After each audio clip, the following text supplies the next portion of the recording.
Greetings all, Ferrari Man 601 here. Today I figured it's time for another model car review slash just overall looking at video. Today we have got the Ferrari F2004 by Mattel Hot Wheels. On the channel you see a lot of this car in Assetto Corsa and most recently in F1 2017. There's good reason for that. The F2004 is one of the all-time great Formula One cars throughout the entire history of Grand Prix racing, and of course no model car collection is complete without an example of the Ferrari F2004. So today we're going to take a little look at this F2004, have a look at some of its features and some of its shortcomings as well. The Ferrari F2004 is, of course, the Formula One car built by Scuderia Ferrari for the 2004 Formula One World Championship. 2004 was the last year of total Ferrari dominance in Formula One. 7 World Championships in total for Michael Schumacher, 5 with Ferrari. Schumacher won his final World Championship in 2004, thanks in no small part to this car we see before us. This particular model is the limited edition done for the Australian Grand Prix that year. This is number 673 of 2000. I don't know if they ever made the full run of 2000, but I do know that this is number 673. This model is therefore somewhat rare. I have had it for a number of years. I don't exactly remember when I got it, but I've had it for certainly at least 5 years, so it's been around for a while. I don't think it's particularly easy to find this particular edition anymore, but be it as it may, there are other versions of the F2004 out there, also made by Mattel, who had the exclusive Ferrari license back then. The F2004, as we have talked about in many of the videos that I have done featuring this car, of course, it is a 3-liter V10 7-speed Formula One car. It is among the last of the V10s. 2005, of course, was the last year for the V10s, but 2004 was the last time that these engines and the tires and everything were truly unrestricted. 2004, we started to see the advent of the reliability and cost cutting that the FIA gradually mandated over the next few seasons that would follow. 2004 saw the idea that an engine and a gearbox needed to last for the entirety of a Grand Prix weekend, lest a driver incur some grid penalties. And of course, the grid penalties in 2017 have turned into a bit of a farce, but all of that madness started in the year 2004. Be that as it may, Ferrari were able to really dominate the 2004 season. They took 15 wins with this car, 30 podium places, 12 pole positions, 14 fastest laps, and of course, that record was enough to secure Michael Schumacher the driver's title as well as the constructor's title for Ferrari. In terms of the overall specs on the car, dimensionally, we are talking about a length of 4,545 millimeters, a width of 1,796 millimeters, and a height of 959 millimeters. 3-liter V10, as I mentioned, it is the Ferrari Type 053, 3 liters displacement, 90-degree bank angle on those twin banks of 5 cylinders each, 7-speed semi-automatic paddle shift gearbox, of course running through a limited slip differential. The amount of power that V10 engine produced is simply astronomical, anywhere between 880 and 950 horsepower coming out of this beast. Yeah.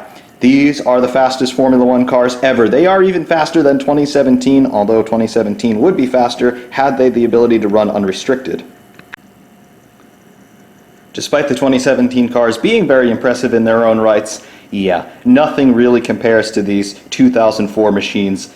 They are awesome. They accelerate, they brake, they turn, and they sound like nothing we have heard since. So yes, these 2004 cars, they still very much hold a place of honor in the hearts of many, myself included. Let's take a little bit of a closer look at Mattel's rendering of the F2004. We'll have a look at some of the finer details on board as well as some of those shortcomings that I did mention before. Initially, as we've got the car spinning around here, you can see that Mattel have done a very nice job overall on the bodywork. We have got good detail here. There are no opening features on this car. Mattel did later produce a version of this which still sells for quite a bit of money with a removable engine cover, but this version does not have that. But we do have pretty good detail all around on this car. All of the aerodynamic flow modifiers and things like that, they are all nicely rendered here. You can see some gill work there on the side pod, which is notably absent from the other side of the car as it rotates around here. This panel is completely blanked off, as you can see. I don't know if Ferrari actually ran that asymmetrical layout at Melbourne, but potentially they did. Nice detail nonetheless. Having a look here At the front wing, you can see very starkly the amount of evolution that has occurred in Formula One since 2004. Just have a look at that front wing there. It's a single element wing, basically, effectively flat on its lower profile. This is the last iteration of the aerodynamic design on the front end that we saw. For 2005, that front aero was chopped down about 25% to try and reduce downforce and reduce cornering speeds. But you can see how the lower profile of that wing is effectively flat. There's a little bit of a scalloped profile to it, but in 2005 we started to see the spoon profile on those front wings, where the center section would dip down a little bit more below the nose, trying to get that wing closer to the ground, also to funnel some air underneath the keel of the car and get it sculpted and conditioned heading toward the diffuser. But last time that we saw these completely flat plain front wings here in Formula One. You can see the upper elements of the wing here where we start to create that downforce. You can see that profile. Very nice serrated edges here on the top side of that wing. You can see that detail right where the Vodafone logo is. I love this old Ferrari livery. And you can see those serrations on the top of the wing there on either side. Very cool and very nicely rendered here by Mattel. Moving across the front of the car, we've got the front suspension double wishbone pushrod, as we are very used to seeing nowadays in Formula One. Basically, this idea started to come around in the early 90s, but really by 2004 it came to its full maturity, and we're still seeing basically this same design unchanged to this day. Looking at the bottom of the car here, the bottom of the nose, you can see in this section, you can see the keel. The keel is where the lower suspension elements, those lower wishbones, are mounted. A keel was the solution that the engineers came up with for mounting those lower wishbones in this era. They did not quite have the carbon technology figured out yet to mount those wishbones directly to the bottom of the chassis, so they built this little protrusion out the bottom of the monocoque to mount that suspension so they could get basically a straight 90-degree angle there, flat plane cross-section on those lower wishbones, just to help distribute the loads better through those suspension elements. But the keel was something that would disappear by the end of 2006, and most of the 2007 cars were running a zero keel concept where those lower wishbones were mounted directly to the bottom of the chassis.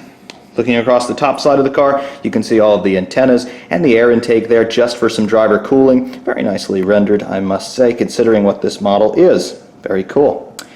Across the nose, you can see all of the sponsorship graphics here. They are mounted ever so slightly crooked on this model, but it's not really something you can notice. Also, you can see on the nose there, we are magnified quite a bit. You can see that there is a little bit of a scuff mark there on the nose as well as on the left side wing pylon.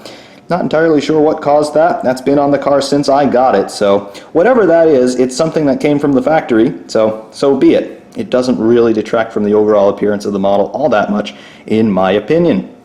Moving across to the cockpit, of course, there is Michael Schumacher in the car. No tobacco livery, of course, on this one, because it is meant for international market. But, yep, you can see Michael Schumacher, his helmet design in there, the bright orange Michael Schumacher Ferrari helmet. That was the helmet design that he started running for the 2000 Monaco Grand Prix.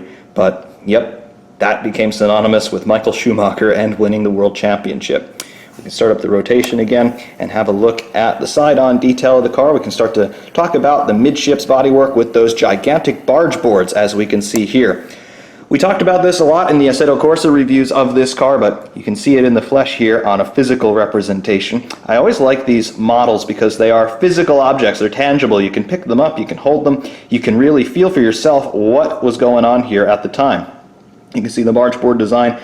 We've got, can we call it? Yeah, we'll call it double element barge boards here. You can see in the more forward direction, you can see those lower barge boards there just underneath the lower wishbone on the front suspension, and then the rearward primary barge boards you can see here. Running across the top section, you can see basically a very traditional barge board profile. Of course, Ferrari basically defined what a traditional barge board looked like, and here it is. But the lower leading edge of that barge board, you can see that serrated profile right there. Very cool. Obviously, they're trying to play with vortices and turbulence generation there, just trying to get the air steered around the front section of the midline of the car, trying to get that air conditioned partially into the radiator ducts, which you can see here, and then around the side of the car, and then toward the rear axle there to feed the upper elements of the diffuser.